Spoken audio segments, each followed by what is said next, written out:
We are continuing through Epiphany, where this is sixth Sunday after Epiphany, the revealing of Jesus, who he was.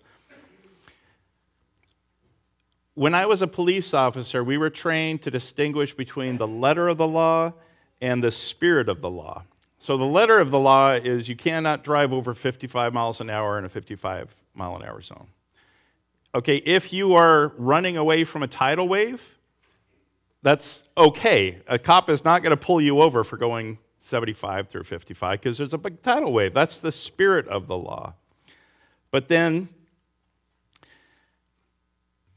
the Jews in Jesus' day wouldn't see it that way because there was the letter of the law and the spirit of the law. They were into the letter of the law. If the law says you can't go 26 through a 25, then if you go 26, you're guilty. I saw this happen in court one day. I showed up to court to help one of my fellow officers. They had not testified before, so I went there to support.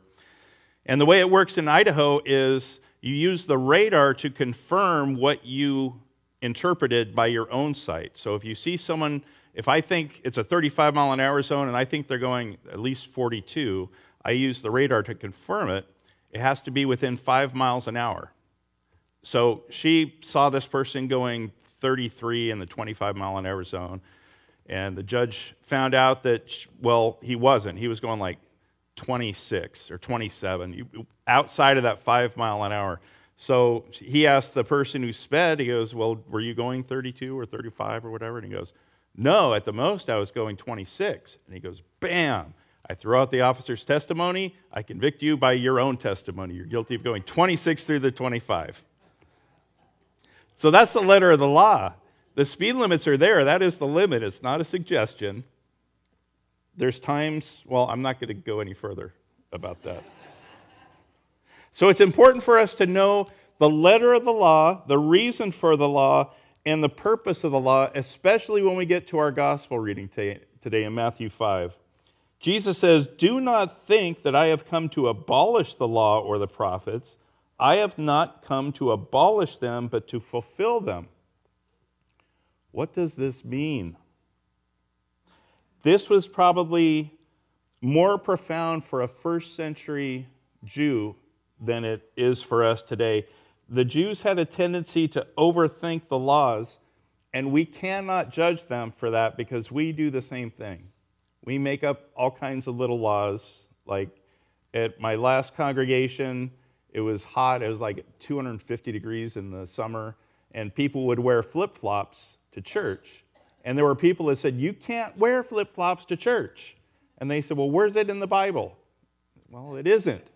Well, how'd you come up with that? Well, because our culture.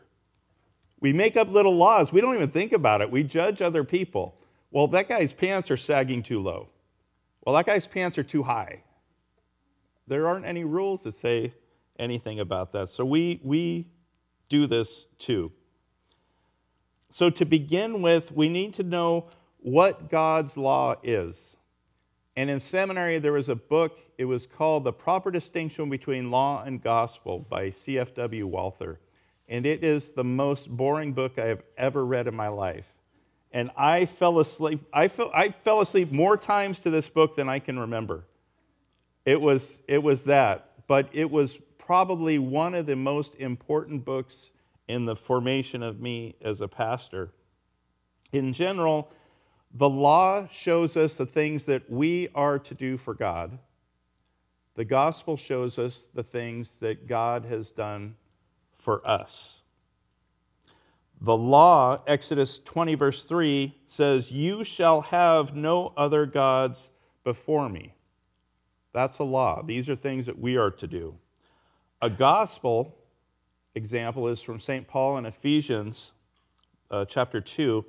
"It is by grace that you have been saved through faith, and this is not of yourselves. It is the gift of God, not by works, so that no one can boast." We're saved by God's grace. That is something He does for us. That's the gospel. The confusion, if we confuse law and gospel, we get to any kind of statement that says, you can only be saved after you fill in the blank. after you give 10% of your money to the church. Well, no, that's not right. You're only saved after you flagellate yourself, like Martin Luther used to do. No, that's confusing the law. We are saved by grace through faith. So what does it mean when we get to what Jesus says in Matthew 5? Do not think that I have come to abolish the law or the prophets. I have not come to abolish them, to fulfill them. This is probably one of the most shocking statements that Jesus made in the whole Sermon of the Mount. In this statement, Jesus lays down the eternal character of the law. And time again, Jesus and his disciples broke the law, what they called the Jewish law. Jesus didn't observe the ceremonial hand washings that the Jewish people did. Jesus healed people on the Sabbath. That wasn't allowed. Jesus' disciples went through the grain fields and harvested the grain and ate them right there on the Sabbath. You're not supposed to harvest on the Sabbath.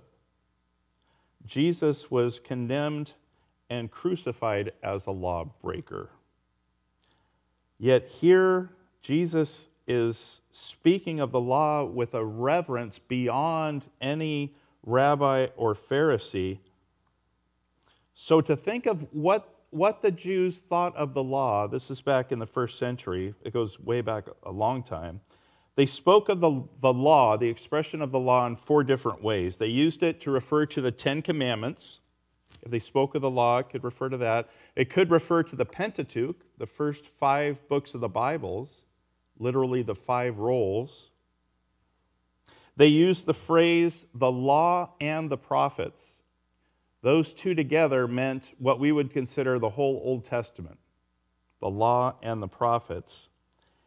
And when they referred to the law, they also referred to the oral law, or the law of the scribes, the scribal law.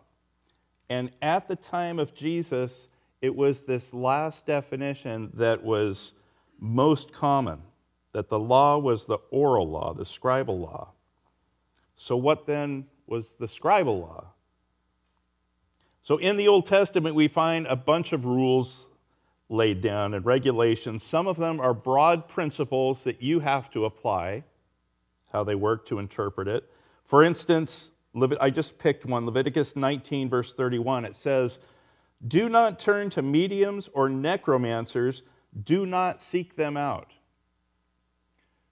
Okay, so what if you're looking for a gas station and unbeknownst to you, the person you ask for directions happens to be a necromancer or a tarot card reader or a psychic, and you ask them for directions? Are you guilty of this law? Well, according to the scribes you would be, but not according to Jesus, not as he reveals it. The principle of this law was God didn't want his people to turn to outside sources to follow his will. God wanted us to turn to God for all of our knowledge. He didn't want us to turn to, I don't know, Ouija boards, tarot cards, horoscopes. He didn't want us going to outside sources. He wanted us to only come to him. He wanted to be the God in your life. Unfortunately, the Jews of Jesus' day, they took these laws and they made a million little laws about them. They argued that it was possible to deduce a rule and a regulation for every possible situation in life. And the people who did this were the scribes. They made it their job to reduce the great principles of the law to a bunch of regulations. They would fill volumes of regulations on what you could and what you couldn't do. For example, the law says on the Sabbath day is to be kept holy, and on it no work was to be done. That's the principle. That's the letter of the law. So the legalistic scribes said, okay, well, what is work? So then they came up with a bunch of rules on what is work, and this is one of the definitions. To carry a burden on the Sabbath day is work. So then they said, okay, well, we need to define what a burden is. So they defined a burden. The scribal law defines a burden as food equal to the weight of a dried fig. You cannot carry anything more than that. A burden is enough wine for mixing something in a goblet, milk enough for one swallow, honey enough to put on one wound, water enough to moisten an eye salve, ink enough to write 2 letters of the alphabet. And it went on. It went on and on and on and on and on. The scribes would endlessly debate whether a person could lift up a lamp from one room to another room. Is that considered work? Whether a tailor committed a sin if they left the house with a needle still in their robe to do work. They debated whether someone could go out on a Sabbath if they had artificial teeth or an artificial limb, because that's carrying extra weight. You see, this is what they spent all their energy on. They debated whether a parent could lift their child on a Sabbath day. These things to them were the essence of religion, following all of these rules. And their religion was one of legalism.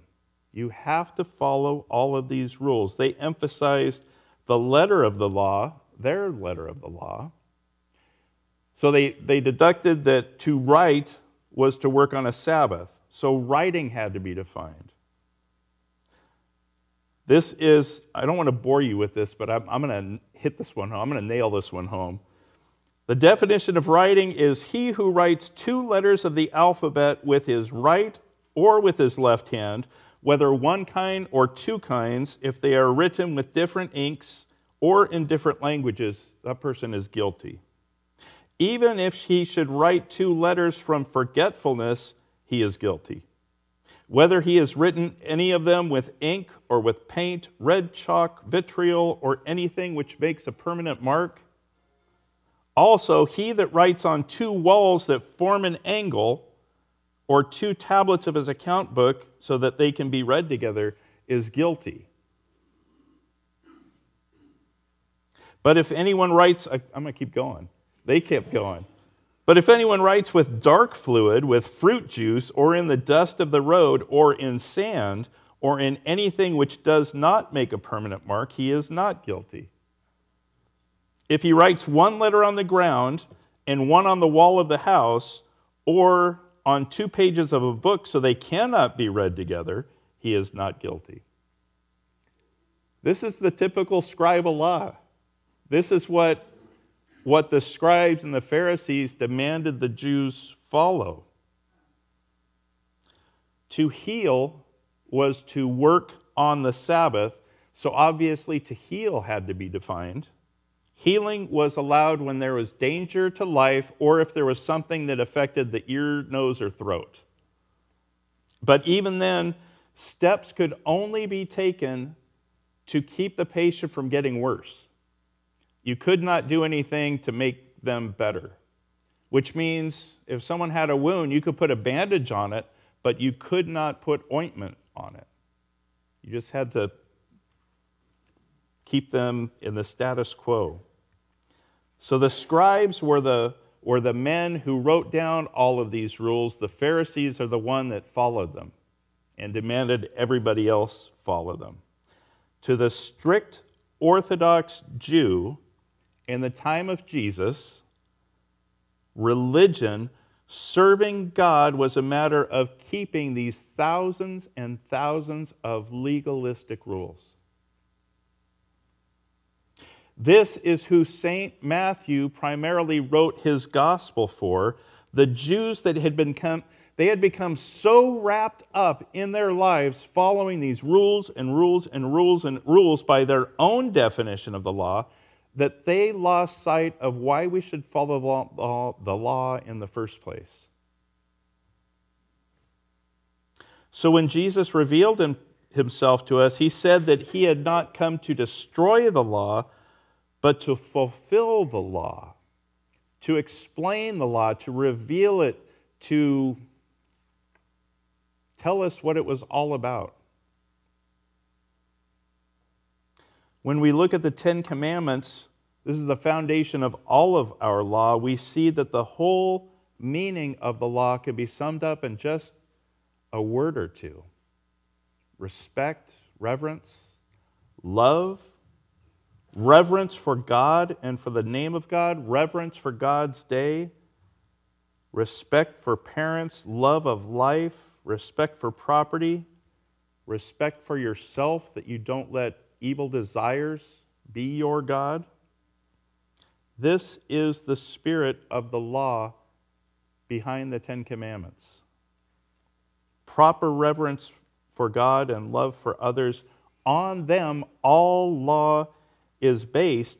And this reverence, and this respect, and this love is what Jesus came to explain, what he came to fulfill, to show us that real reverence for God isn't in following all the meticulous thousands and thousands of man-made rules,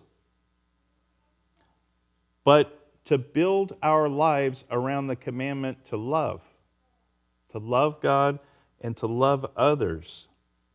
In Matthew 22, the Pharisees try to trick Jesus, and they say, "Oh, great teacher," very sarcastic, "which is the great commandment of the law?" And they thought, "Oh, we got him now. We've trapped him in this." And Jesus says, "You shall love the Lord with all your heart, with all your soul, and with all your mind. This is the greatest and first commandment. The second one is like it. You shall love your neighbor as yourself. On these two commandments depend on all the law and the prophets." On everything. There had to be the law before the gospel. God's people had to learn the difference between right and wrong. They had to learn of their own inability to follow God's commandments, to uphold the demands of the law. They had to learn of the sin and just unworthiness before God. I witnessed to one of my friends who was an atheist, and he said, "But Gary, why do I need Jesus?" And I said, "To save you from your sin." And he goes, "But Gary, I don't sin." God's people, everyone, had to understand what sin is and what it means. They had to learn what it says in Romans 3, verse 20, "No one can ever be made right with God by doing what the law commands." The law simply shows us how sinful we are. Jesus says to us, "I have fulfilled all of the law for you. I have perfectly revealed it all, the law and the prophets, fulfilled for you.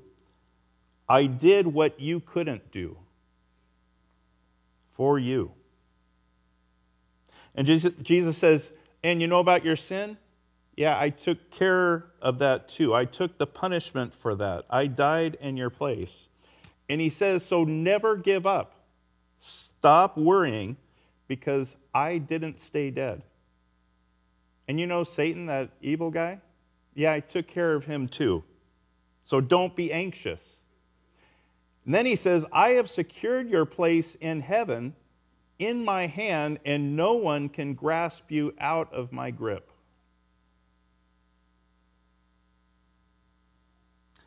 I'm going to close with this, because people often ask me, what is the purpose of life? Our purpose in life is to live in response to what Jesus has done for us. That's it.